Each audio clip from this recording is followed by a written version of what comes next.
Everybody, thanks for joining me for this webinar on how to prevent Zoom bombing and making your meetings more secure. You've probably heard of Zoom bombers, these interlopers who drop into meetings uninvited, and a lot of times they have some kind of malicious intent. They want to disrupt things, and some people just want to see the world burn, I guess. And so Zoom has a lot of features and settings that you can adjust in order to prevent or handle Zoom bombing and generally making your meetings more secure. So we're going to go through a big list, so I hope you're taking notes. This meeting will be recorded and we'll put it on our YouTube channel afterwards. But we're going to talk about first, what can you do before your meeting in order to make sure that it's secure and to make sure that everything's safe. And then after you start your meeting, what are the options that you have during a live setting in order to handle some of these situations? So let's go ahead and get started. I'm going to spend some time on zoom.us. That's the website. So if you log in with your single sign-in, tcsedSystem.zoom.us with your credentials, then you'll be able to access your web browser profile.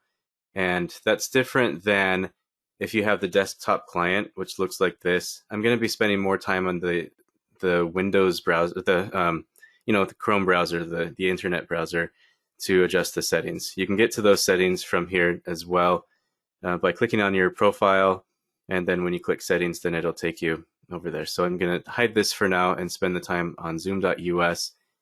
When you go to meetings and schedule a meeting, then you'll have options to edit. And so we're going to walk through a lot of what these options are, as well as talk about global settings. So you have settings for individual meetings, as well as you have settings that you can toggle on or off so that it affects all of the meetings that you create.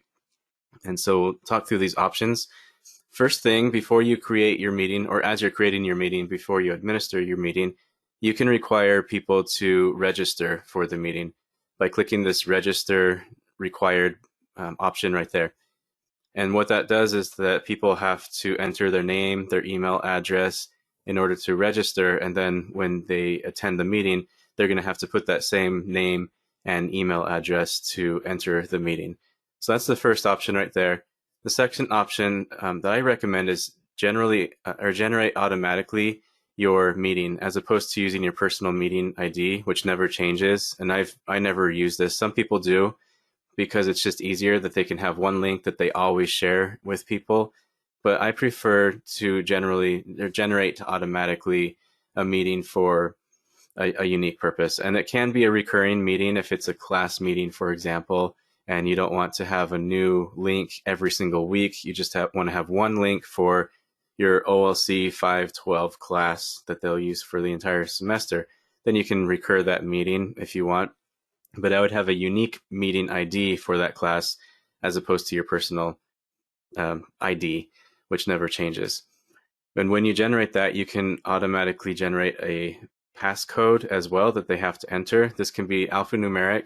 I suggest making it numeric just for the purpose of people who are dialing in on phone. If they don't have a computer or access to a computer, then they can just enter the numbers on the phone. I'm going to hop over to the settings tab now. So on your profile, you have a settings option, and it lists a lot of settings over here because you can enable require passcode when scheduling meetings to be the default by toggling this on in the global setting. And that way, every time you create a meeting, it'll automatically have a passcode. And you can change the passcode, but it'll generate something at least. You can also require a passcode for instant meetings. An instant meeting would be if I'm just going to meet right now, as opposed to scheduling something and putting it on the calendar. Then you can generate that for those instant meetings as well. You can require passcodes for your personal meeting ID, your PMI, which I personally never use, but you can feel free to. You can also require passcodes for anybody who's joining on the phone. So toggle that on. And so that's an option as well. I'm going to hop back over here. Right next to the passcode, you have enable a waiting room. So the waiting room, I think most of us are familiar with the concept of the waiting room, is that it's a place where people congregate before they get into the actual Zoom meeting, and you have to allow people individually to enter the waiting room. It's also an option where if somebody's being disruly or for whatever reason, you can push people out to the waiting room during the meeting as well. I'm going to hop back over to the settings. At the very top in this security section, you can have an option where you enable the waiting room by default. So every meeting you schedule will have a waiting room unless you specifically say, for this meeting, I don't want a waiting room. So if I toggle that on, you can see I have some options here.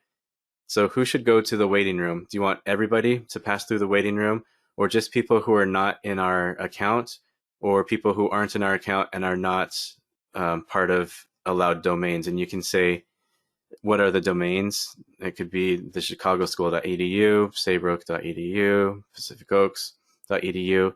You can determine those. And you can also determine if people are in the waiting room, who can admit the participants to enter your meeting. Would it be hosts and co-hosts, or hosts and co-hosts and anybody else who is in the meeting, who, if they're in the meeting, that means they've bypassed the waiting room. They've been admitted. So those are the options for the waiting room. I think a lot of people don't know about these waiting room options, and so that's a good thing to be mindful of. As I'm going back here and setting up my meeting, another security feature is that you can disable video for participants. You can click that on or off, and that's something that you can also change during the meeting when it's live, and that's something that I can handle in the settings as well. So I'm just going to do Control F, and I'm going to find where's video on here. So scheduling the meeting, I can have all participant video turned off, toggled off by default if I'd want.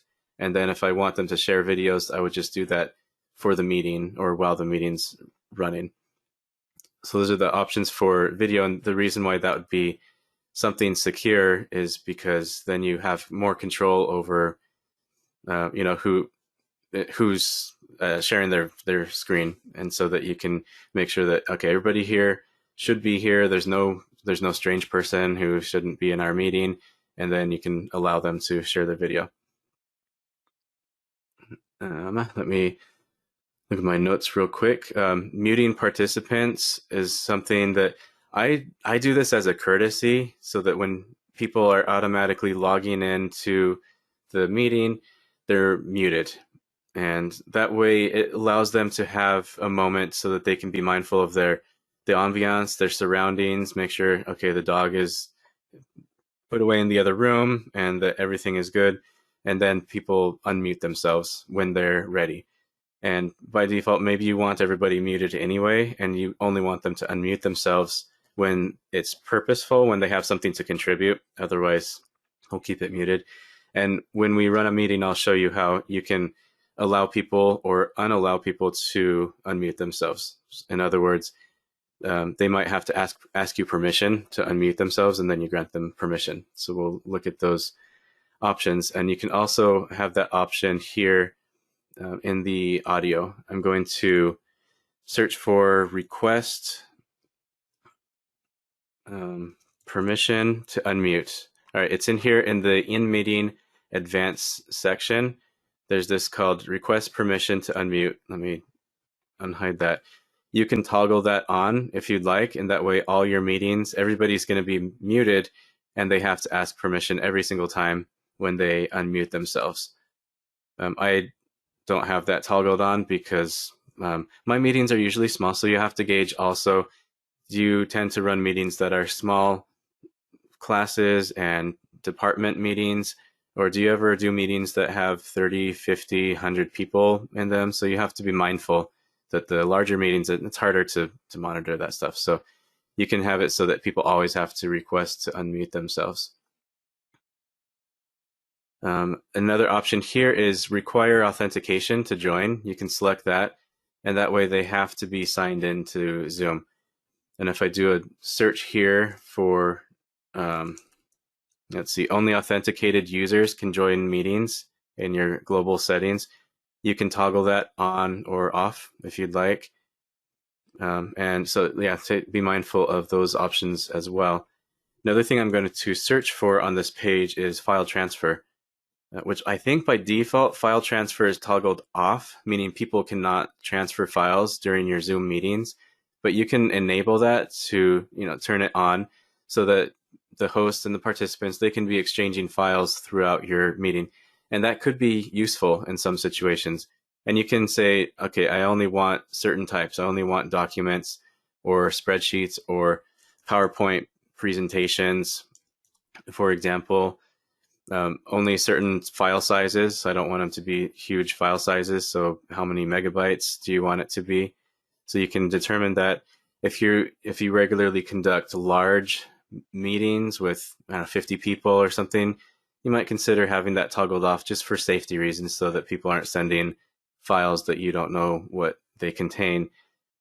However, if you're doing classes or team meetings, it can also be a very useful feature to toggle on. So just be mindful that this exists, that you can allow or unallow file transfer among participants.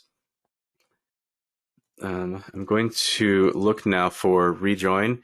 So I do a search here. This is in Meeting Basic. Allow participants to rejoin. That means if you kick them off the meeting, can they come back? And you would want this toggled on. It's a drop, because sometimes you accidentally kick people out of meetings. I've been kicked out of meetings and I have to rejoin, and it was just an accident. The host just accidentally, was clicking something, and so then I can just hop back on. If you don't want them to be able to hop back on, say, okay, I kick you off because you're malicious or you're a Zoom bomber or something, then you would want that toggled off, meaning they can't come back in once they've been kicked out. If you accidentally kick out a student, then who you didn't mean to, they won't be able to rejoin your meeting until you launch the meeting again another time. Another thing you can do is you can restrict the chat if you want. Now, again, just be mindful that this option exists, because chat, I think, is a very important part of classes and meetings, because not everybody can be talking at the same time. And so I enable chat, but you can also prevent people from chatting as well. And when you're running the meeting, then you can determine who a person can chat with or with whom. Only hosts or everybody, or you can disable it altogether. You can also prevent participants from saving the chat. And that might be something to consider as well. All right, so let me hop back over here. We have this meeting. Let's see, Zoom. Let's call it Zoom Security Meeting. And I have all of my settings here. I'm going to go ahead and disable some of these functions here, and I'll go ahead and save that. So those are my security features. I'm going to start this meeting now. I will go ahead and launch that. And we'll walk through what are the things that you can do when you're running a meeting in order to either address malicious behavior or prevent it. So I'm going to copy this link here, and I will put it in the chat window. If anybody wants to join me right now, it's optional, but yeah, you can join me if you'd like. Let me just hop over to one question. So one question is, I would like to know how to add my photo instead of using a live screen during my meetings. Yeah, so the photo would be on that settings page. Let me hop back over here on Zoom settings. I'm going to click on my profile, and then you can add, delete, change a photo right here, and so that'll show on your meeting. So just put something, and if you don't want your video, then just don't launch your video, I guess. So start video, and I won't have my video on this call either. All right, so I'm going to go to my notes. What can you do during a meeting? We have a live meeting here that's running, and how can we make sure everything's safe? So first of all, I don't know how many people have clicked on the security option in the bottom here, but this is a good a good menu, a set of options, because it allows you to, for one, you can lock your meeting, which will show you at the end. You can enable a waiting room, even if you didn't have it set up as you created your meeting, then you can enable that. You can also determine what permissions you allow your participants. Can they share their screen? Can they chat? Can they rename themselves, which I think would be important? Can they unmute themselves by themselves? And you can also remove participants. So I have 2 participants on this call, and I can remove either of them by clicking on that, or I'll go ahead and cancel. And then you can report people. Now, reporting, you can say, who do you want to report? I want to report one of these people. Why are you reporting them? Because some inappropriate, abusive, other uninvited guests. You can leave some comments, upload a file. You can include a screenshot of what was happening at the time, and then you can send that. I'm going to make sure not to send anything, not to report anybody. But these are the options. So do I want to allow participants to screen share, for example? If you do, then go ahead and allow that. That's the same as clicking on the chevron on screen share, advanced options sharing, and allowing all participants to share. It can either be hosts or all participants. And so the security, you click on security, and that's a real fast way. So do I want participants to be able to chat? Yeah, sure. One thing that I would recommend if you're doing a meeting is designating a co-host. So I can click on somebody's name and I can make them a co-host. And that's good, especially for if you have a very large meeting, such as when Saybrook was doing the residential conferences, the virtual conferences, and you have a presenter, and the teacher should be really concerned about teaching, and maybe somebody can be a co-host so that they can be monitoring the chat, make sure it's appropriate, and if anybody needs to be removed from the meeting, then a co-host would be able to do that. And to remove somebody from the meeting, I don't mean to single you out, you just have to be with us. You would click on the name and click remove, or you can put them in the waiting room. If you want, you can ask them to share the video, and you can also stop their video from this menu as well. And you can report that individual person as well. And this is the same menu that we were saying.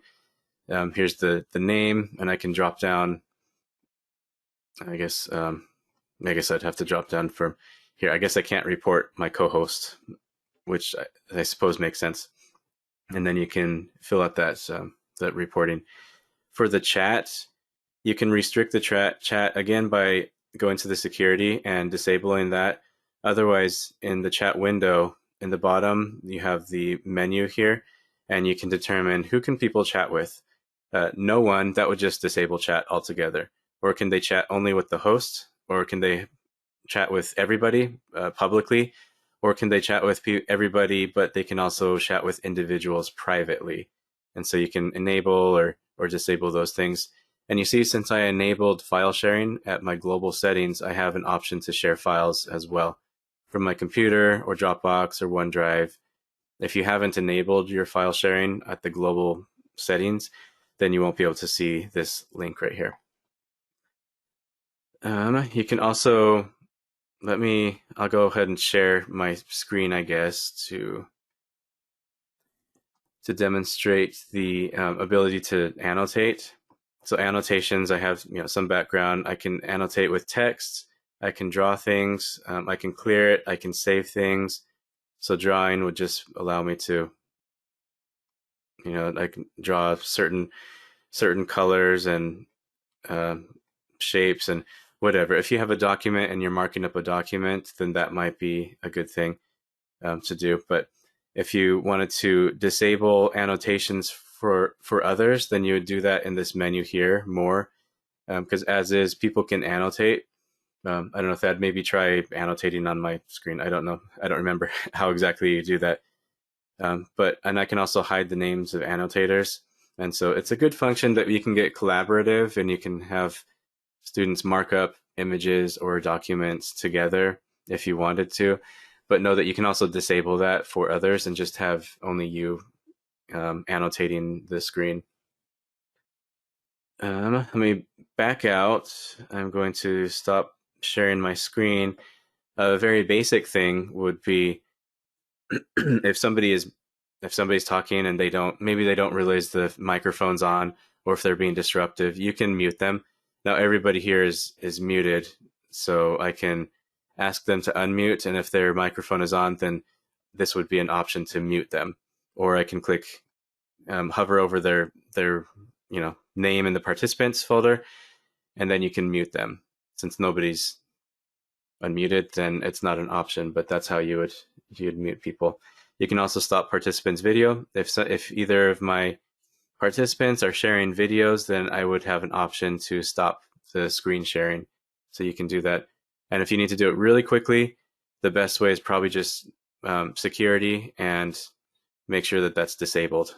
The screen share, just disable it and it'll get rid of all of the screens immediately. And then the last thing would be to lock the meeting. Now, locking the meeting doesn't mean that people can't. It's not Hotel California and that you're here and you can't leave. It's more the opposite of Hotel California, Hotel Connecticut, maybe, where if it's locked, then nobody else can join the meeting. So if you're teaching a class and you know that everybody's accounted for and you don't want any surprise visitors, then you feel free to lock the meeting, and because there's no reason why you wouldn't want to.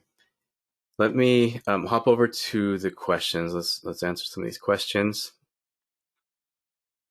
If you change this setting in Zoom, do the already scheduled recurring meetings update, or do you have to redo them? That's a good question. I'm going to go ahead. I think we've hit everything from this interface. Let me see. Yeah, I think we're set here. So I'll go ahead and end this meeting, and let's hop back over to our settings, and let's go ahead and try that out. So I'm going to, let's see, we already started this. So this meeting doesn't have a passcode. It doesn't have a waiting room. And so let's go ahead and change those in my settings. I'm going to open this in a new tab. So we're going to passcode and waiting room. So let's disable that and enable that. And then the passcode, I guess passcode, it says when scheduling new meetings. And so it wouldn't probably schedule one for me, but yeah, it looks like this meeting that's already established. I'll go ahead and refresh the page. This one that's already established, I made the change to the global and it didn't make the change here. So that's what I'm guessing, is that if you already have meetings established and you make global setting changes, it's probably setting changes for future meetings that you will create. And if anybody finds out otherwise, feel free to email me and I'll update people. Another question: if participants are allowed to join the meeting after the host arrives, do you know if they'll be in a waiting room or in the actual Zoom? That's in my notes, and I completely didn't go over that. So Melissa, I'm glad you asked that, because there are options in the meeting options as you're setting up, and I was going to talk about this. You can allow participants to join before the meeting starts. Anytime, 5, 10, 15 minutes before the meeting starts. And it just depends on the nature of the meeting. If it's a very large meeting, I would say disable that. If there's a waiting room enabled, then they'll be able to log into the waiting room, but they won't be able to. Co-hosts would be able to log in, but otherwise everybody's going to funnel through the waiting room until you let them in. But yeah, usually I let people join 5 minutes before I get there, just so they're not, I mean, they're still going to be twiddling their thumbs, but at least they can be in the Zoom meeting while they're twiddling their thumbs and waiting for me. One last thing. This isn't security. It's not anything related to Zoombombing, but I think it's really cool. And so let me do a search for Breakout Rooms. So on Breakout Rooms in the meeting, of course, we've talked a lot about Breakout Rooms in the past. If you want Breakout Rooms, to go ahead and enable that. But also be mindful of this option: allow hosts to assign participants to Breakout Rooms when scheduling. That's actually a pretty cool feature that you might as well enable it, even if you don't know if you're going to use it a lot. Because what that does is, when you're scheduling the meeting here, you can Breakout Room pre-assign, select this option, and then you can create rooms ahead of time. So if it's for a class or for some activity, and I'm going to have 3 breakout rooms, and then you can add participants to the breakout rooms. And you can even import it from CSV. So when I click on that, I can upload a CSV file, what I'll do here is I'm going to download a template first and walk you through that. And it's a little bit complicated, but it's not too hard to figure out. And I think it's actually a pretty cool feature in that, okay, so I have 3 rooms, room 1, I have room 2 and 3, and then you just email or enter the email address of your students. If it's a class, then you already have your student's email address, and you can just say that, okay, these 2 students will be in room 1, or these 5 students, whatever, will be in room 2 and room 3. Save that, and then you can upload that to, you just drag and drop it or browse it. And then the breakout rooms will be pre-assigned. You'll already have them established. People will automatically go to them. You just, when in the meeting, you just click start breakout rooms, and then everybody will be dispersed. And so I think that's a pretty cool feature. It's not anything related to security or safety or whatever, but just a little bonus that I wanted you to know about. And so that's everything on my list here. We talked about various features on what you can do before you start a meeting. And I'll just sprint through in 30 seconds and we'll remind you, you can have students register for the meeting. You can enter passcode. You can have passcodes set for every single meeting in the global settings. You can also enable waiting rooms for individual meetings or on the global settings for every single meeting. A lot of them are here in the security section over here. You can turn off the participant video as they enter your meeting. You can mute participants as they enter. You can disable allowing participants to join before you start. And you can require them to authenticate themselves, meaning they have to be signed into Zoom in order to attend your meeting. In the settings, you can disable file transfer. And just be mindful that that exists because I prefer to have file transfer on. But you can disable that. And you can also ensure that when participants are kicked off of the meeting, that they can't come back on. And then at the global setting, you can also restrict the chat. You can just disable chat altogether if you'd like. Or you can disable private chat. People can't private message each other one-on-one. When you're actually in a meeting, then you have that securities options where you can disable their screens, you can disable their chat, you can mute people, you can prevent people from chatting with each other, you can disable and clear annotations if you're sharing your screen and people are annotating, you can mute participants, you can stop their videos, their webcam videos from being shared, you can remove participants, and you can lock your meeting. And so we covered a lot. I'll take any last questions that people have. Let me just review, see that we addressed everything. And if anybody has any other tips or features that you want to share that you feel like I didn't cover, that I don't know everything about Zoom, so I'm definitely humble in that aspect, and anything else you want to share. One question here is, if you have breakout rooms, can you set it where participants can be assigned to multiple rooms? I believe that co-hosts can bounce around from room to room, but the participants need to be assigned and reassigned. You have, if they want to bounce to a different room, you actually have to assign that. But there is an option as you're setting up the rooms that you can have them auto enroll, auto participate in a room. So that way they could bounce around. They just can't be in more than one room at the same time, but they would be able to switch rooms. So the 3 options when you're setting up a breakout room is they're automatically assigned. So the computer just generates them and puts them in various rooms randomly, or you can manually put them in rooms, or they can determine which rooms they want to go in. But you can't specifically assign them to multiple rooms. Your follow-up question here, like for social events, that they can jump from one room to another. Yeah, you just have them automatically assigned. Let me just start up a meeting real quick to show what that is like. So breakout rooms. So you can determine how many breakout rooms are there. There's 3. Automatically assign them, manually assign them, which means you would have to do that, or let them choose the room. So you would just choose, if it's what you're talking about, a social event where they can bounce around from one to the other, just choose this last option and then create the breakout rooms that way. And you can also, once people are in there, you can manually move them around as well. You can either remove them from a room, or you can move them from one room to another, and you can even exchange. And I wish that we had lots of people here to demonstrate, but if Samantha's in room 1 and Timothy is in room 2, you can exchange Samantha and Timothy all at the same time.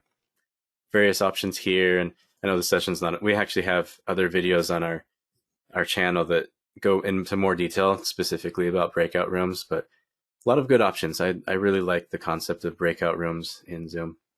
One question is, can you pull up a Word doc or an Excel spreadsheet while you're on Zoom? If I were to do that, what I would do is just share my screen.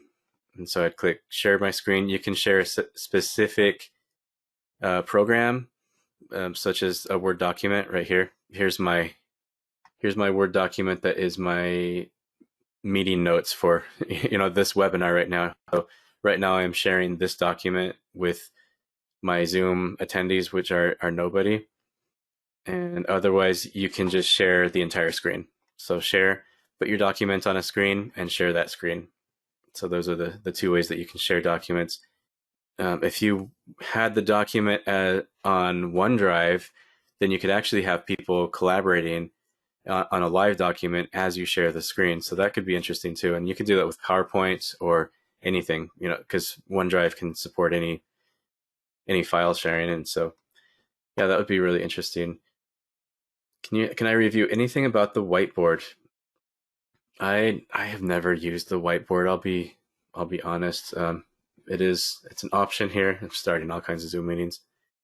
What that is you share your screen and you share a whiteboard. I've tried to get the iPhone and iPad thing working, but I've never actually used a whiteboard in a meeting. But I think it's just the concept of annotating, like I showed earlier, and I can draw things and I can type out things and stuffs. And then I think you can have multiple. I might be making this. Oh, here it is. In the bottom corner, you can have multiple sheets. So I have 1 and 2.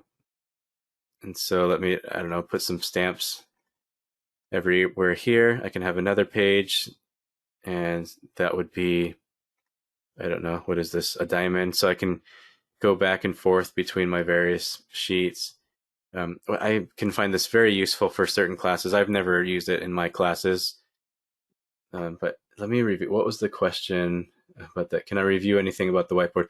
This is everything I know, I guess. You can save your whiteboard as an image, a PNG, or as a PDF. I can clear everything.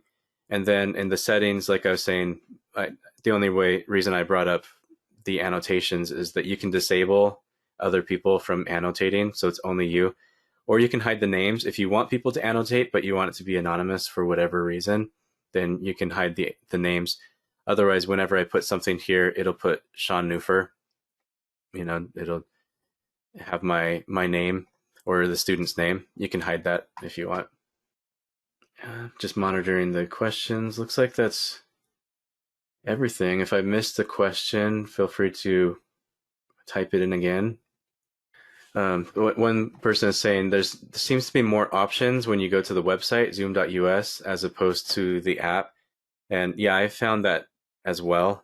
Let me exit out of here, which is why I spent time at zoom.us instead, because you have like all these options. And in order to access all of these from the desktop app, which would be this one here, I would go to, let's see. I'd go to settings, and it's just going to pull up the basic settings, some video and audio and backgrounds and recording and, file and stuff. But if you want to actually get to the advanced features, it's going to take you to the website. And so, yeah, I like the desktop app. I use them both probably 50-50. I'll either go to zoom.us or I'll pull this up. If I don't have a lot of advanced stuff, then I like the desktop app just because it's simple. I can schedule, I can meet, I can join a meeting. I can see all of my meetings and my contacts and stuff, and it's very simple. But with that simplicity, you don't have access to many of the advanced options, which are here. These are very comprehensive options. And if you have half an hour, I would recommend just go into Zoom settings and just read through all of these things. And they're always adding new things, it seems. And there's just a lot of functionality that you might not know about. In addition to the security stuff that we talked about today, there's just a lot of really interesting stuff that you can do in Zoom. One question is, can you read the notes, the chat box, who participated in the Zoom meeting recording? Yeah, I think if you record your session, then you'll be able to go to the recordings right here. And I recently had to redo my Zoom, so I don't have very many recordings, but there's cloud and local recordings. And if I were to click on one of these were just dummy meetings, but I would be able to have transcripts, speaker views, and I think that you'd be able to access the chat from here as well. And these were just, it was just like 18 seconds for me to test something. But yeah, there's a transcript, and I think that you have options to download chat as well. And that's something, let me just search for chat. You can prevent your participants from saving the chat, which is a security feature. I don't know why you would or wouldn't want people saving the chat, but you can prevent them from saving it. Otherwise, it'll save it. And I think I could be wrong, even if you don't record. No, I wish I had a better answer. But it could be that you need to record your meeting in order to save the chat, and then it would appear in your recordings over here. And you can see you can have various files to download, and the files would be either the screen with the speaker view, which would have the transcript and I believe the chat, or just the audio, or only the transcript. And if you wanted to upload this to YouTube or Canvas Studio, for example, then that could be useful, because then you can upload the transcript file and it'll caption your video automatically. One person is saying you can save the chat separately from the recording. One other question: if somebody is removed from the meeting, can they come back in? That just depends on your setting. So, and we did cover this, but allow removed participants to rejoin. Is that something that you want? If it's selected, then yeah, you kick them out and they can come back in. If this is unchecked, then if you kick them out, then they stay out, and that's a security measure. If there's a Zoom bomber and you don't want them coming back in, then you can kick them out. Ideally, if you have a waiting room and you kick somebody out, even if they come back in, they're just going to be lingering in the waiting room and they won't be disruptive. So that's a setting that you can determine whether you want people to rejoin or not. One question here: how can we share the video but make sure others cannot share it or download it? Let me go back to this. Okay, so this is a recording of a meeting. When I click share, there's various options. Do you want to share it publicly? Do you want only authenticated users who are signed on to our account to be able to view it? Do you want to add an expiration date? Do you want them to be able to download it, which you were saying you don't want them to download it, so you would uncheck that. Do you want to passcode protect it? And then you can enter in your passcode right there. And then here's the information. And so then I would copy the sharing link. So these are all of the options that you would be able to have. And so what were you asking again? So that others can't share the link. I think if you don't want other people sharing the link to your video, then I would probably have them authenticated.